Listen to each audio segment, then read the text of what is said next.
আসসালামু আলাইকুম। শীতের পিঠা খাওয়ার জন্য একটা নারকেল কিনে আনছি। খুবই কষ্টের সাথে বলতে হচ্ছে, নারকেলটা বাসায় আনার পরে দেখি পানি লিক করে। তো সব জায়গা দিয়ে ছোগাটা পরিষ্কার ছিল, শুধু এই জায়গাটা দিয়ে ওরা ছোগাটা রেখে দিয়েছে। তো কিভাবে বুঝবো যে এটা আমাদের একটা ফাঁদ? এই জন্য এখান দিয়ে ছোগাটা ফালাই নাই। তো বাসায় আনার পরেই দেখি পানি লিক করে। তারপর আমার হাজব্যান্ডকে বললাম যে নারকেলটা একটু ফাটাইয়া দাও। তো আমি ভেবেছি বাচ্চারা মানে আচার টাচার দিছে, এই জন্য মনে হয় পানি লিক করে। পরে দেখলাম না, অন্যরকম সমস্যা। পরের বাবা ফাটায় দিল। তো অতটা নষ্ট হয় নাই, কিন্তু খাওয়া যাবে। তাহলে আপনি চিন্তা করেন, মানুষকে কিভাবে বিশ্বাস করব?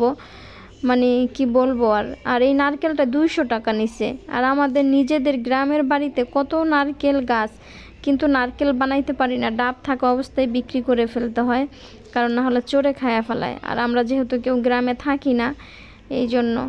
আর সামনে শীত, তো নারকেলের অনেক চাহিদা আর অনেক দাম। তারপরে সামনে পেয়েছিলাম, কিনে আনছি। তো আনার পরে ভাগ্য আর কি, এটা রিজিক। তো যাই হোক, তো গুড় অর্ডার দিছি, এখনও গুড় আসে নাই। গুড় আসলে পিঠা বানাবো।